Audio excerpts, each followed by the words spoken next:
Great. Well, thanks for the very kind introduction. So we're on a very tight schedule, so I'm going to try to hold to the 20 minutes for my talk. I think the thing that I'd like to speak very quickly about is we at Merck really try to take on innovation as a mainstay of what we do, specifically in process chemistry. And as you can see from the title of my talk today, I really want to address the idea that we haven't spoke about yet today, which is green chemistry and what green chemistry is and how it can be applied to really drive innovation.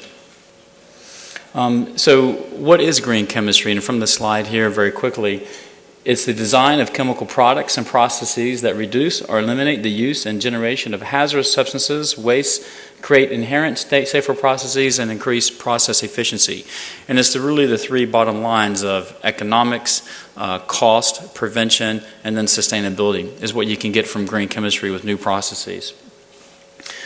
Just kind of highlights green chemistry at Merck, specifically where we try to apply a cutting-edge science in the foundation of green chemistry. One of the big challenges in green chemistry in the last decade is people have attributed green chemistry to not really be good science, which is absolutely incorrect. And one of the things that we wanted to do in the field, and when we got into this field with the ACS about 10 years ago, is really show that green chemistry can be a huge driver for innovation. And some of the things that are highlighted here specifically at Merck are the following. We really believe that research and manufacturing have to go hand in hand. So when you create a new technology or you bring in a new technology, you have to have a line of sight for that technology actually get into the marketplace or into the manufacturing sector so you can realize those gains.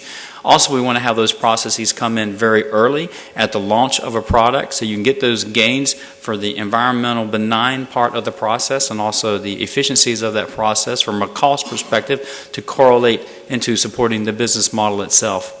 The other thing that's critical to have these things to really come about, you have to have a high level of sponsorship from the highest levels within the company to maintain that type of excellence and that science integrity.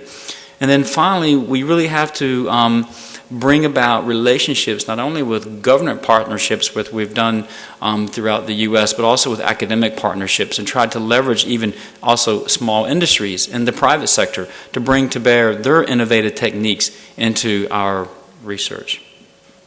So one of the building blocks that Merck has really taken on, again, in the last 10 years, really has to do with catalysis-enabled synthesis.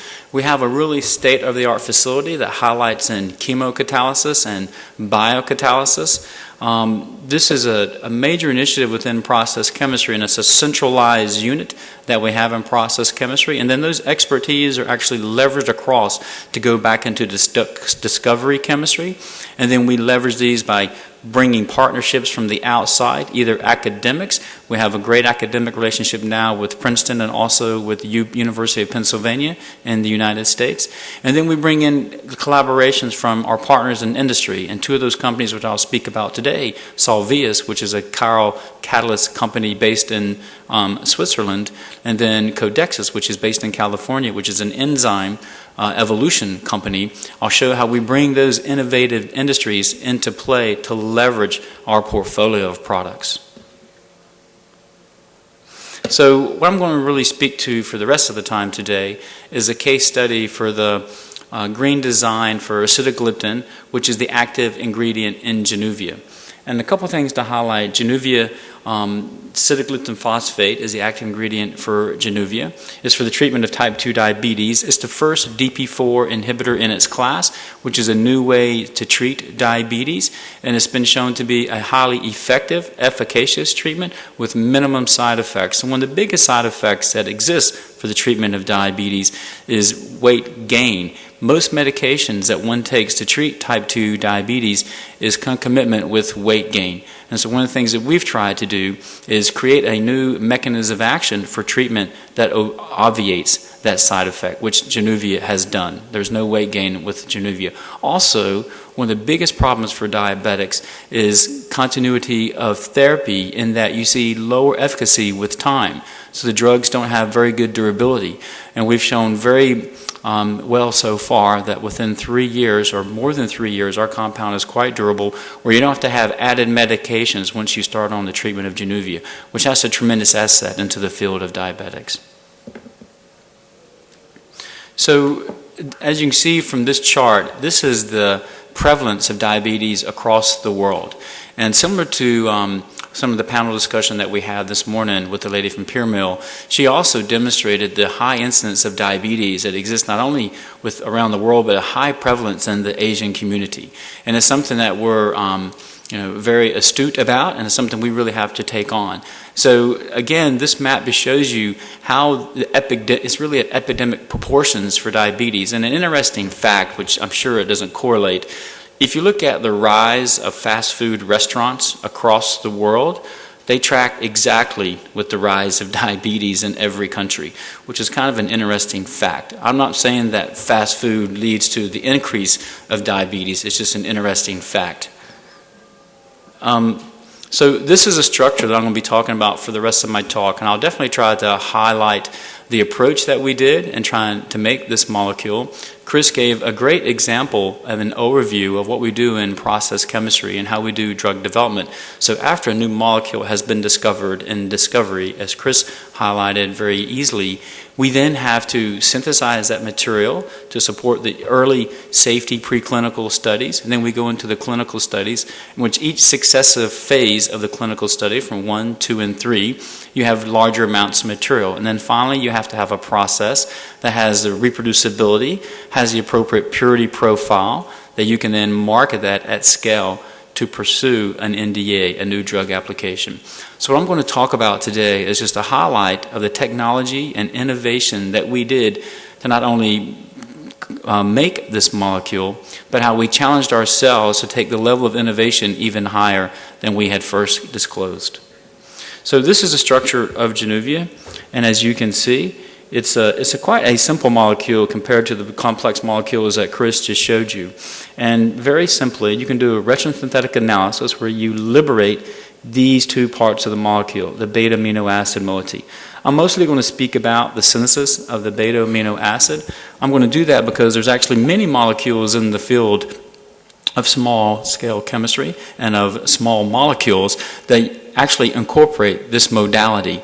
And one of the things you'll see from my presentation, we can now make these types of molecules that have this beta amino in a relationship to a carbonyl by really diverse techniques. And that's something that's quite novel in the field for these molecules. So when we first embarked on this synthesis, there were many approaches that existed in the literature to try to make molecules of this type. And the two that I'm going to focus on, first, people had considered trying to actually go from a carbonyl directly to a nitrogen. And we actually tried this chemistry very early on in 2000. It was completely unfruitful, and there were no enzymes at the time that could actually do that transformation. However, I'll show later in my talk with the relationship that we developed with Codexis, we're actually able to overcome that hurdle and actually develop a process by imparting the amino group directly and with stereogenic control. The one I'm going to focus on first, though, is the asymmetric hydrogenation of an enamine. And the reason I want to focus on that is highlighted on this slide. So one of the things that was proposed, if you could take a molecule which every atom is in place except for a molecule of hydrogen, you just have to add it across this double bond, that would then liberate the structure of sitagliptin, the active ingredient in Januvia. But at the time, for this type of transformation, specifically where there's no protecting group or no other moiety on the nitrogen, that was completely unprecedented. And actually it was stated in this journal, or this review article in year 2000, that basically it could not be done. And similar to what Chris had said, for the reaction that they developed at Boehringer Ingelheim, at that time, the best chemistry in the world was not able to do the science that Chris's team had to do. So he looked out for academic collaborations, he looked within his own laboratories, and they actually created a new ligand with a colleague in academics, and they could then do that metathesis reaction at scale, which was totally unprecedented before. Likewise, for this chemistry, this reaction was completely unprecedented, and at the time, Naori, who also won the Nobel Prize with Bob Grubbs at the time, he worked for 10 to 15 years to get this reaction to work, and it failed completely. And the reason it failed is because he didn't have the proper ligand. So what we did was turn to a company called Salvias. They're based in Switzerland. They're a very small company. They were actually an offshoot of a large company at the time, Ciba-Geigy, which became Novartis. And so a high-class and a small number of really accomplished scientists created a small company called Salvias, where they had tremendous intellectual property for new ligands for doing new types of chemistry, asymmetric hydrogenation. And so what we did is we partnered with them, and through a very simple screening technique, and we screened actually hundreds of different types of ligands, we found their ligand on one of the very first screens that enabled this transformation. The other part of the story, the person in my laboratory, his name was Yi Zhao, who did this chemistry, had actually worked with Noyori for 7 years in Japan trying to find this reaction and this ligand. So for him to actually discover it in our laboratories was really a great chance of serendipity, if you will. So this chemistry is shown here. We take a very small amount of rhodium, it's a transition metal, 0.3 mole %, with conditions highlighted, and we can then undergo this asymmetric hydrogenation in the presence of hydrogen to deliver across that double bond in a very stereogenic control that chirolamine moiety. We went through many different iterations of experimental design with Salvias. This went in about 3 months that we could actually pull this chemistry together, and it became very successful. The overall yield was basically greater than 98% conversion with a 95% enantiomeric excess. So before we actually ran that chemistry, we also had to have a very efficient process to make the substrate, the starting material, if you will. And that was done, shown on this slide. We just take this trifluorophenoacetic acid, we activate that in a way to form this Meldrum's adduct. That material then is allowed to react with the triazole moiety, where it does an expulsion of CO2, and trapping in situ, you form this beta keto amide. And then at the end of the reaction, we just add ammonium acetate and water.